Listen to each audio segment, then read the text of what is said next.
यह कहानी है दो मेढकों की, जिसमें एक पतला था और दूसरा मोटा। दोनों जंगल के एक छोटे से तालाब में साथ रहा करते थे। बचपन के दोस्त थे दोनों, साथ में ही खेलते कूदते बड़े हुए थे। वे दोनों दिन भर तालाब में कूदते उछलते, गप्पे मारते और मस्ती किया करते थे। उन दोनों को ही तालाब के आसपास के इलाकों की नई नई जगहों में जाकर घूमना अच्छा लगता था। एक दिन ऐसे ही साथ में घूमते हुए दोनों जंगल के बाहर एक खेत में पहुंच गए। वहां उन्होंने देखा कि एक ग्वाला अपने गाय से दूध निकाल रहा था। उन्होंने कभी भी किसी को ऐसे दूध निकालते हुए नहीं देखा था। ग्वाले ने दूध निकालकर एक बाल्टी में भरकर रख दिया। वे दोनों उस दूध को देखकर बड़े आश्चर्य में थे, क्योंकि उन्होंने आज से पहले यह कभी नहीं देखा था। उन्होंने तो जंगल में केवल तालाब का गंदा पानी ही देखा था। कुछ देर सोचने के बाद उन दोनों ने डिसाइड किया कि इस सफ़ेद पानी में तैरने का मज़ा ही कुछ और होगा। यह सोचकर उन दोनों ने एक साथ बाल्टी में छलांग लगा दी। वहाँ जाकर वो देखते हैं, अरे वाह, सफ़ेद पानी! हमने तो यह कभी देखा ही नहीं। ये क्या चीज़ होती है? दोनों को मज़े करने तो पसंद थे ही। वे दोनों वहीं मस्ती करने लग जाते हैं। वे तैर रहे होते हैं, कभी वो गोता मार रहे होते हैं, वे निकल रहे होते हैं। खूब उछल कूद करने के बाद, पूरे मज़े करने के बाद, वो जो मोटा वाला मेढक होता है वो कहता है, चल यार, अब घर जाने का टाइम आ गया, जंगल वापस चलते हैं। वो पतला मेढक भी कहता है, हाँ यार, चल वापस चलते हैं। वे दोनों बाल्टी से बाहर छलांग लगाने की कोशिश करते हैं, पर वो बाल्टी बहुत बड़ी होती है। वे छलांग लगा नहीं पाते। वो दोनों बाल्टी के किनारे जाकर बाल्टी की दीवारों से छलांग लगाने की कोशिश करते हैं, पर वो देखते हैं कि वहाँ बहुत ज़्यादा फिसलन है। वे जब भी कूदने की कोशिश करते हैं, उनके पैर फिसल जाते हैं। उन्होंने लगातार कई बार प्रयास किया, कभी बाल्टी के बीच से तो कभी बाल्टी के किनारे उनकी दीवारों के सहारे कूदने का, लेकिन दूध की चिकनाहट और उसकी फिसलन की वजह से वे बाल्टी से बाहर नहीं निकल पा रहे थे। अब जो वो पतला वाला मेढक होता है वो मोटे मेढक को बोलता है, भाई देख, निकलना तो है हमें इस बाल्टी से बाहर, इसलिए हमें कोशिश तो करती रहनी पड़ेगी। पर हमने बहुत बार कोशिश करके देख ली, इसलिए मुझे लगता है हम खुद तो इस बाल्टी से बाहर नहीं निकल पाएंगे, क्योंकि यहाँ बहुत ज़्यादा फिसलन है। तो हम क्या करते हैं, हम तैरते रहते हैं। अगर हम तैरते रहेंगे तो कोई ना कोई आकर हमें बाल्टी से बाहर निकाल ही देगा। मोटा मेढक उस पतले मेढक की बात मान लेता है और दोनों तैरते रहते हैं। 1 घंटा, 2 घंटे, 3 घंटे हो गए, वो तैरते रहते हैं। कोई आकर उन्हें बाल्टी से बाहर नहीं निकालता। अब जो मोटा मेढक होता है वो तैरते तैरते थक जाता है। वो कहता है, भाई, अब मैं और पैर नहीं चला पाऊँगा। कई घंटों से तैरते तैरते मैं थक चुका हूँ। वो पतला मेढक कहता है, भाई देख, अगर तू पैर चलाना बंद कर देगा तो तू डूब जाएगा और कुछ देर में सांसें रुक जाएंगी और तू मर जाएगा। अपन को मरना नहीं है भाई, तू पैर चलाता रहे।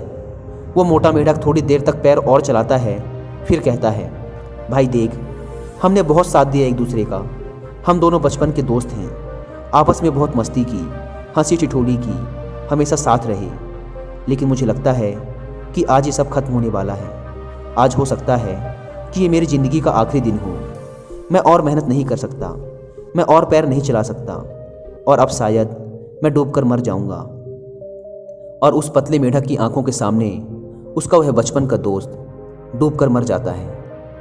यह सब देखकर वह पतला मेढक और ज़्यादा तेज़ी से पैर चलाने लगता है। उसके अंदर आग लग जाती है कि अब कैसे भी करके मुझे इस बाल्टी से बाहर निकलना ही है। मुझे हार नहीं माननी। अगर मैंने भी हार मान ली तो मैं भी मर जाऊंगा।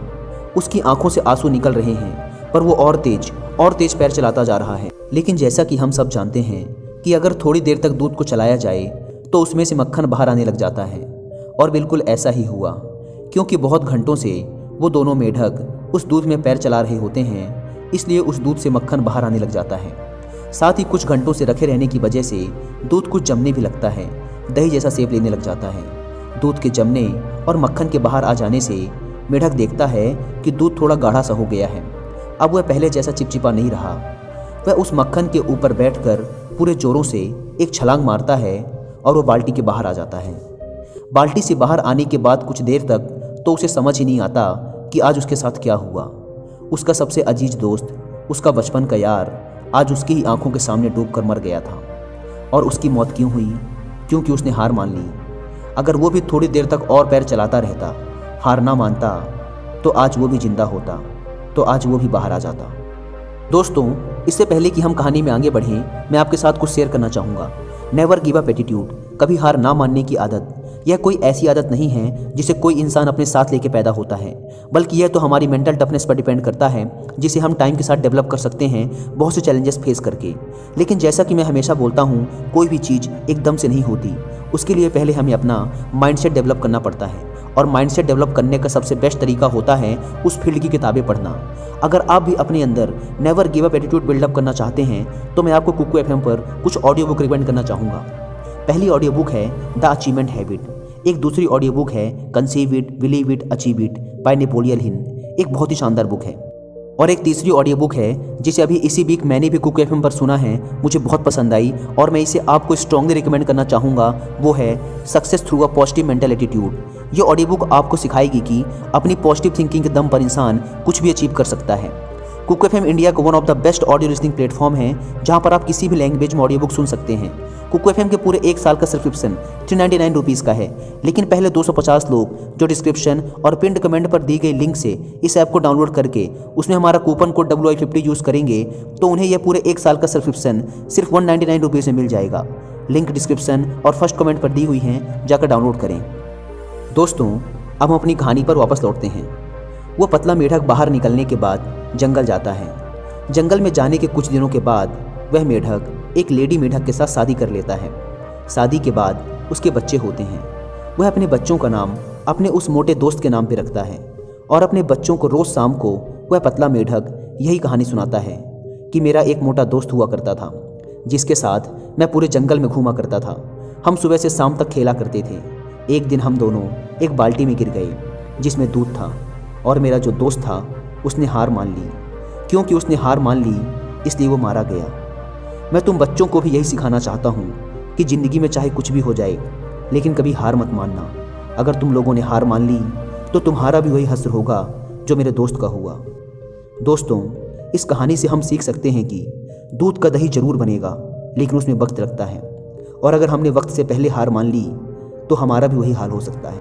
हो सकता है हमें ज़िंदगी में अभी तक वो सब ना मिला हो जो हम चाहते हैं, लेकिन लाइफ में मिलता उन्हें ही है जो कभी हार नहीं मानते। ये भी हो सकता है कि हमें वो सब ना मिले जिसे हम हासिल करना चाहते हैं, लेकिन हमसे ये सुकून कौन छीन पाएगा कि हमने उस चीज़ को पाने के लिए आखिरी दम तक प्रयास किया। एक बात हमेशा याद रखना दोस्तों, हम हारते तब नहीं जब लोग हमसे कहते हैं कि तू हार गया, बल्कि हम हार तब जाते हैं जब हम खुद हार मान लेते हैं।